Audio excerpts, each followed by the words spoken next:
The Assembly will hear an address by His Excellency Alhaji Yahya Jammeh, President of the Republic of Gambia. I request the protocol to escort His Excellency.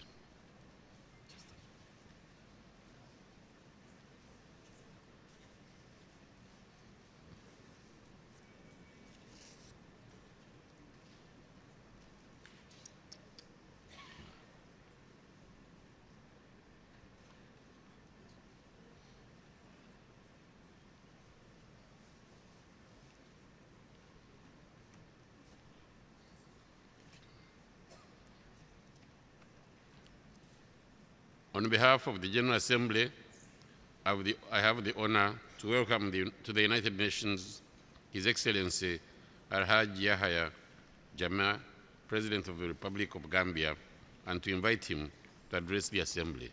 Mr. President.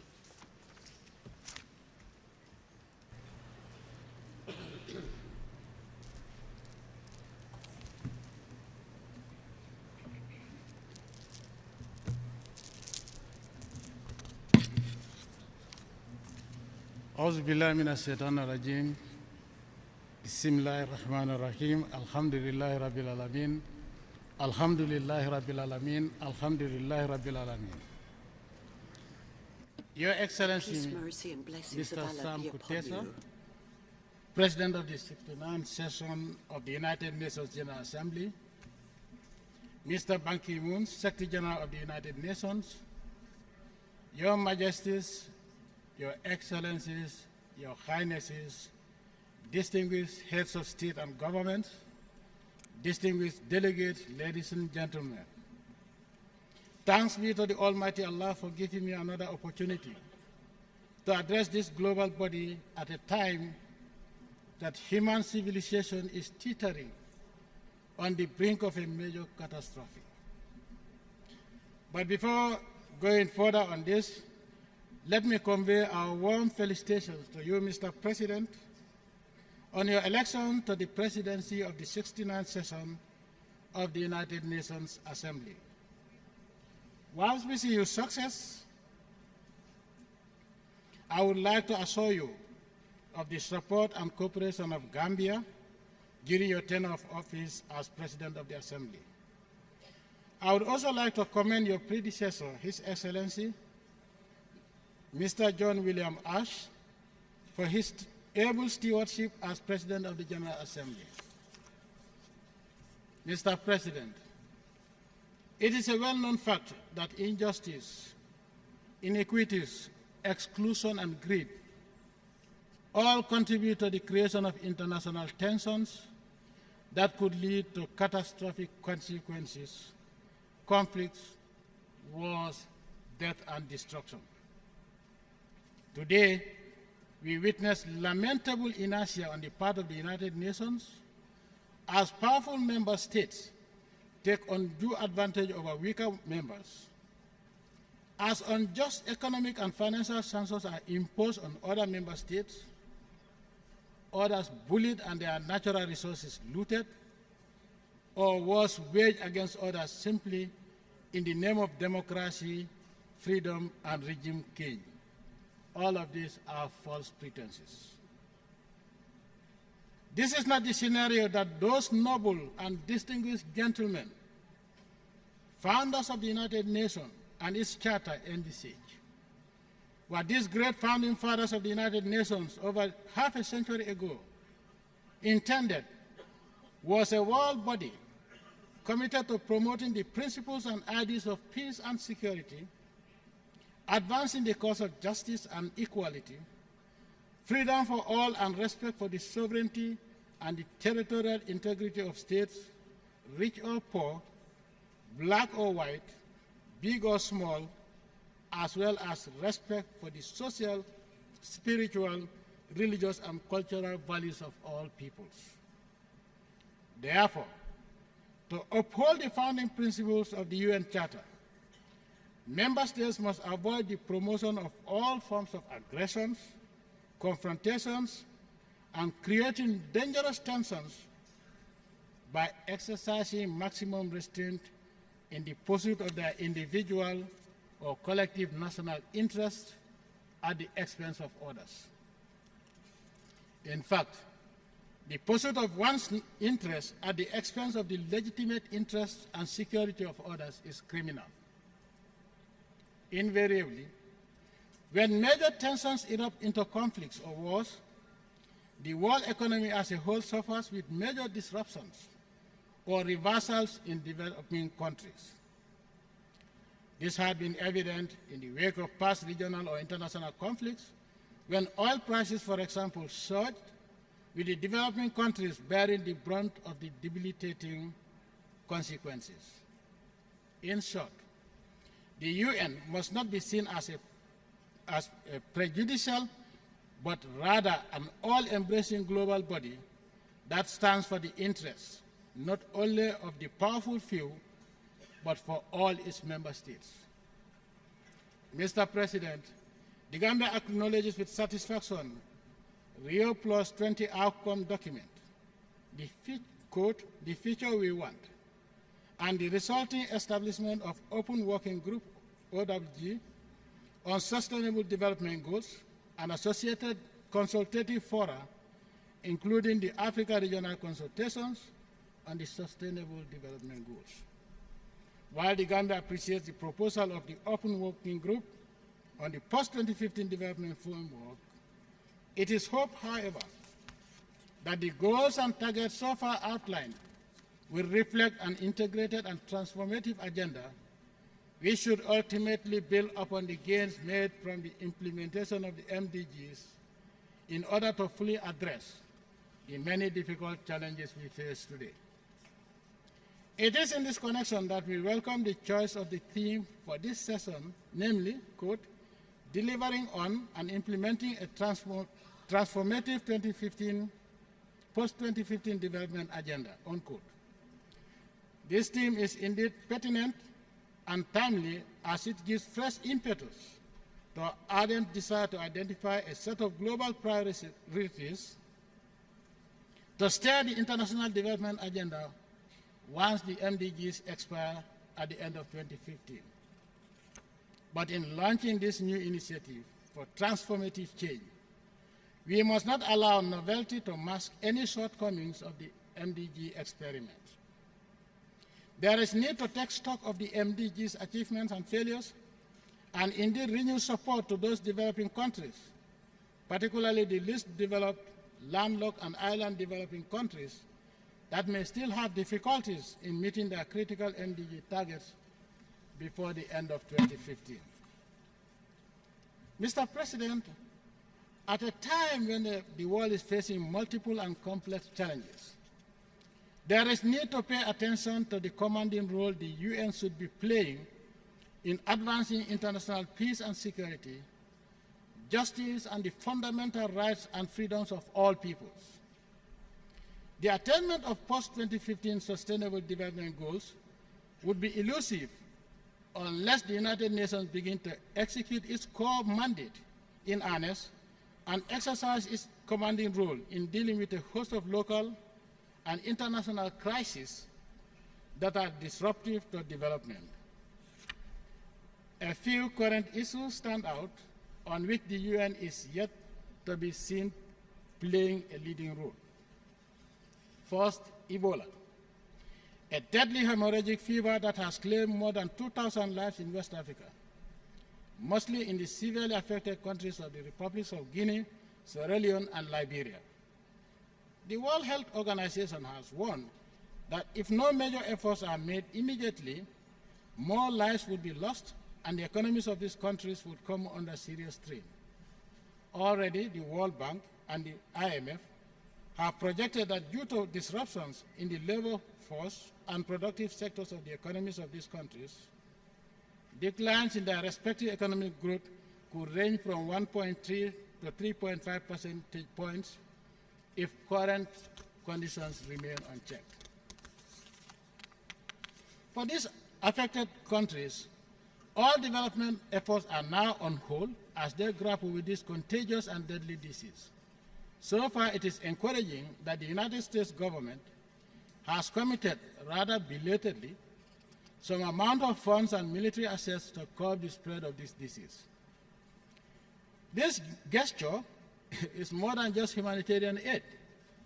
It is also, as President Obama said, and quote, in the national security interest of the United States, unquote. This is true because in a globalized, interconnected world, infectious diseases can easily spread to any part of the world. It is for this reason that the UN should take the lead to mobilize international support to fight Ebola, which is an evident danger not only to West Africa, but to the world at large. On this note, we want to thank the Russian Federation for being one of the first major powers to respond to this outbreak of deadly Ebola by providing scientific or medical teams to some of these countries as soon as the outbreak was announced. Mr. President, secondly, for some time now, the world has been witnessing the bloodiest and most heinous forms of terrorism unleashed by these satanic and sadistic human vermin disguised as Islamic militants, ostensibly in the name of Islamic purity.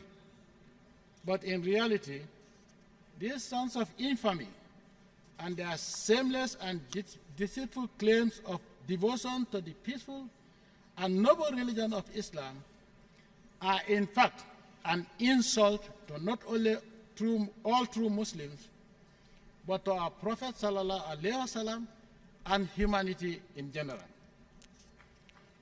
Mr.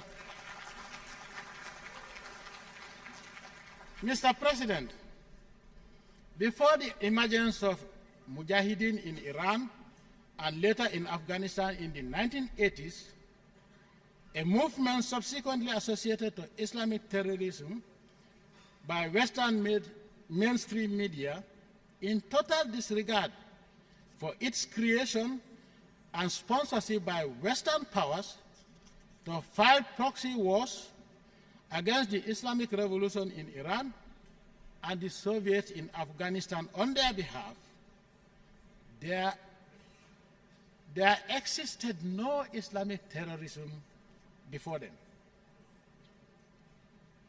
Islam, in its entire history, has never been associated with violence or terrorism, as these activities are haram for a Muslim. Islam is a religion of peace and tolerance and has nothing to do with the activities of these anti-Islamic bands of dangerous criminals who spread nothing but deep-seated hatred for human life and whose sole intention is to desecrate and defame Islam.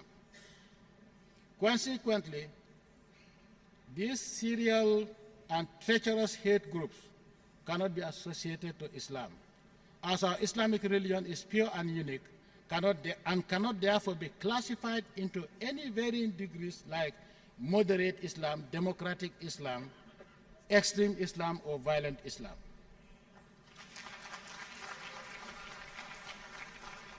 Simply put, Islam is a pure religion that encourages the best of human behavior and interpersonal relationship amongst other virtues, as prescribed by the Almighty Allah, the Creator. In other words, the adherents of this lunatic fringe of bandits and gangsters like Boko Haram, ISIS, Al-Qaeda, etc., are dangerous criminals and enemies of human civilization and development, and should therefore be wiped out from the face of this earth, because we don't need them.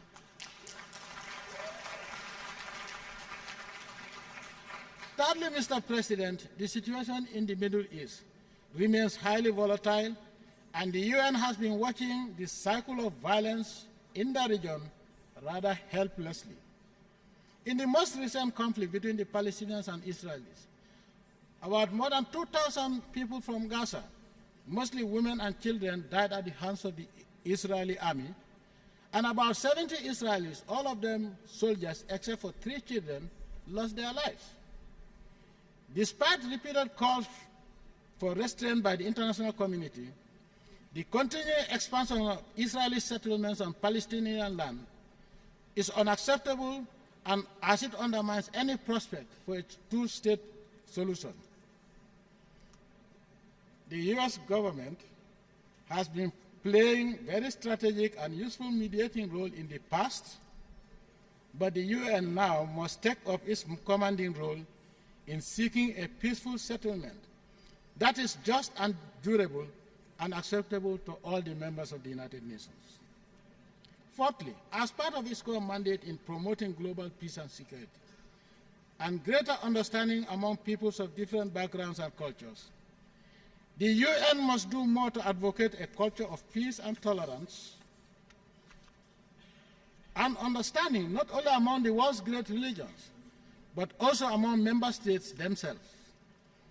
This is important as we continue to witness growing propagation of disinformation and misrepresentation, especially by the Western media, about Islam in general and the application of the Sharia law, particularly in the Kingdom of Saudi Arabia. Saudi Arabia is the birthplace of Islam, and Sharia is the legal system in Islam, and it is the only divine constitution of not only the Kingdom of Saudi Arabia, but all Islamic states. Therefore, the incessant criticisms and misrepresentations about the application of Sharia law in Saudi Arabia or anywhere else is disrespectful and therefore abhorrent. It is an insult to all true Muslims to describe Sharia law as barbaric. As a matter of fact, the most barbaric laws are those that are not based on any divine teachings. Sharia is the legal system that the Almighty Allah has prescribed for all Muslims, and we will apply to the letter. Mr. President, in the same vein, the UN General Assembly should be commended for the passage 2 years ago of the World Interfaith Harmony Week, urging member states to designate the first week of February each year as the Interfaith Week, when the messages of goodwill and tolerance are spread through mosques, churches, and other places of worship. While this was a good beginning for promoting peace and harmony among religions and peoples of different belief systems, the UN must do more to match the continuing attacks on Islam in particular by people who do not even believe in the existence of a supreme creator called the Almighty Allah. These infidels have no moral high ground to describe any religion because they don't believe in God, and religion belongs to God. More so, to say anything about a religion as pure, authentic, and noble as Islam. Mr. President, finally, the United Nations must play its role, its central role, in addressing the injustices associated with the unilateral, bilateral, or bilateral application of economic and financial sanctions by one member state against another as a coercive tool of foreign policy, because it contravenes the fundamental principles of international law, humanitarian law, and the principles and norms governing peaceful coexistence among sovereign states. In this regard, the Gambia calls on the United States of America's government to unconditionally end the long-standing U.S. embargo on Cuba that has brought about untold hardship on the Cuban people. Isn't it ironic that the same power talking today about respecting Ukrainian sovereignty and freedom to choose their own way of life is the same power that has maintained unjustifiable collective punishment on Cuba and Cuban people for almost 5 decades, thereby devastating their economy because, like the Ukrainians today, the Cubans decades ago opted for a system of governance of their choice. Mr. President, that brings me to climate change. Climate change and development are inextricably linked. The impact of climate change is felt in all countries, particularly developing countries, as it undermines their ability to achieve sustainable development. While Africa is not responsible for the pollution and the factors causing climate change, it stands to suffer the most, with 96% of Africa's agriculture being dependent on rainfall and 50% of fisheries-related jobs estimated to be lost by 2050. Climate change poses dire consequences to livelihoods in Africa. The Gambia family believes that mitigating the adverse effect of climate change calls for a timely and decisive global response. It is a challenge that should unite us, not divide us. In this regard, the Gambia joins other countries affected by climate change and like-minded groups in urging developed countries that are parties to the United Nations Framework Convention on Climate Change, UNFCCC, to fully implement their commitments under the Kyoto Protocol. Mr. President, in 1974, this Assembly adopted the Declaration for the Establishment of the New International Economic Order, NIEO, which was designed to address some legitimate concerns of developing countries, such as improving their terms of trade and other issues related to the promotion of a more equitable international economic system. Many of the political, economic, and social issues that inspired the new international economic order still remain unanswered 4 decades after that historic declaration. Mr. President, as the post-2015 agenda attracts our attention today, we must not relegate those old concerns of developing countries to the dustbin of history. In a nutshell, their old concerns, as well as their new aspirations, must no longer be relegated. To that end, the foundation of any transformative agenda should logically begin with genuine reform of the institutions of global governance, particularly the United Nations systems. Given the current membership of the United Nations Security Council, the reform of this important organ of the world body is long overdue.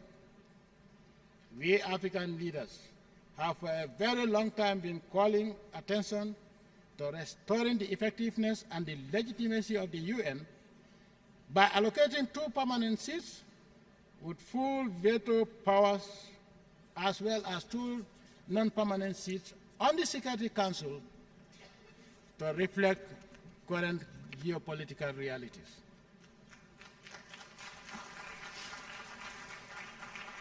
Mr. President, if the demands for the reform of the Security Council in the interest of equity and justice cannot be accommodated, then concrete action must be taken for the General Assembly to assume all the powers of the Security Council and its responsibilities, including the power to impose sanctions.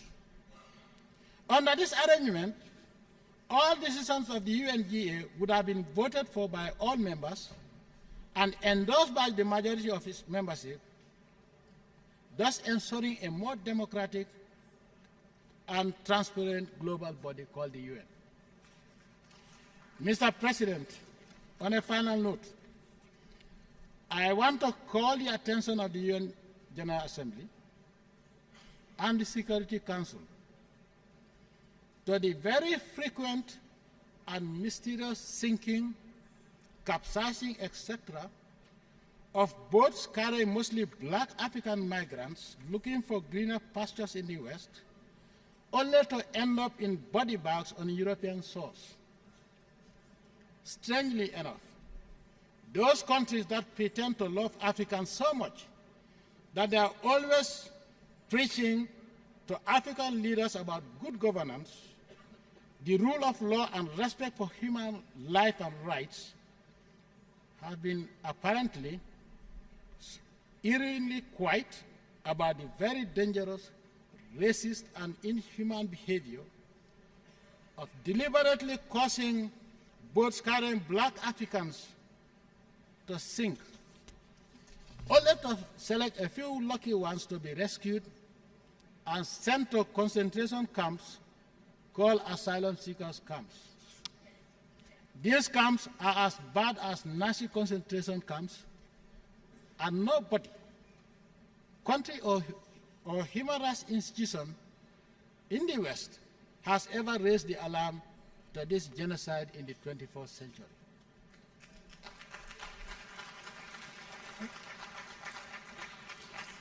Mr. President, if earlier Africans that received the European explorers before colonialism treated them the same way, Africa would not have been colonized for 400 years. The so-called European explorers were nothing short of people seeking greener pastures for their fellow Europeans, as Europe then had turned into brown pasture. After 400 years of colonial looting and misrule in Africa, Africa is reduced from green now to brown pasture due to overgrazing. Now, African explorers are not only unwelcome, but are greeted with instant death on European soils. This is unacceptable. Therefore, Mr. President, the UN must conduct a full and impartial investigation into this man-made catastrophe, that is the sinking, capsizing of these boats carrying young Africans to Europe. If these boats are able to cross the Atlantic Ocean and the Mediterranean Sea only to sink on European coasts, we must find out what deadly mysterious force exists on the European Mediterranean coast that caused boats carrying young Africans to disintegrate and sink upon arrival. Mr. President, racism, greed, and hate can only breed hatred, violence, and disastrous confrontation between races. We African leaders would stand up together, I hope, to protect these young Africans from mass murder on European coasts. I hereby call on the UN to commission such an investigation as a matter of priority and urgency in order to avert a major racial confrontation. We have a right as Africans to defend our black people wherever they are. As we welcome all races to Africa, we will not accept that Africans are treated like dogs and they get away with it. That is unacceptable. If the UN fails to take action, we will take action. And the action we take will be determined by us. In the Gambia, we don't attack a person because you are white or black or because of your religion. No foreigner in the Gambia will say, I was attacked because I'm a foreigner. Any foreigner that comes into contact with the police is because he has committed an offense for which even a Gambian would be arrested. If we cannot tolerate each other, the world will never see peace, because nobody can stop migration. The Almighty Allah created this world for us to move around. The same way you moved around when Europe was bankrupt.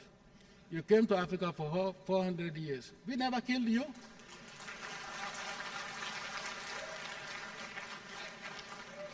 You overstayed, and some of us have to fight you out. And now you want to, now you have overgrazed our land. You also want greener pastures. You cannot accept us. Send us back, but don't kill them. You have no right to kill them. Mr. President,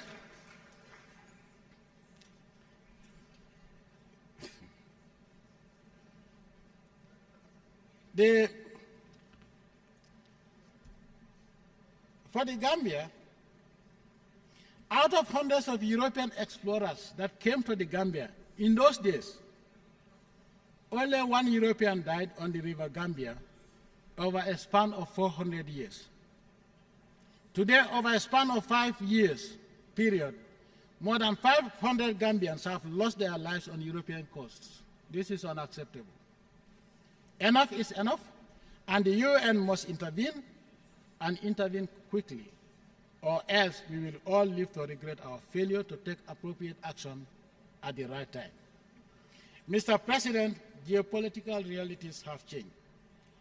Let the West accept these realities and together with us endeavor to change along with these realities as we move together towards the brighter and peaceful future we want.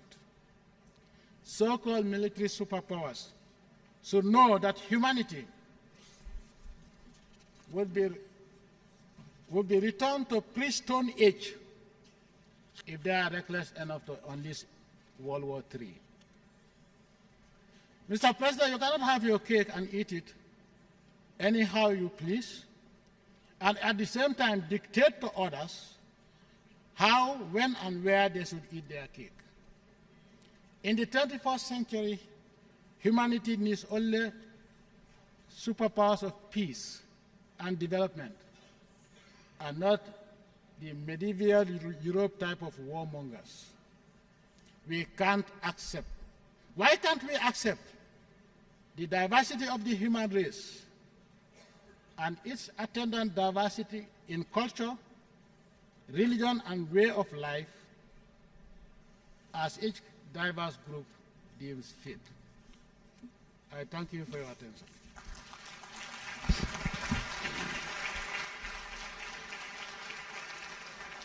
On behalf of the General Assembly, I wish to thank the President of the Republic of the Gambia for the statement made. May I request the representative to remain seated while we greet the President.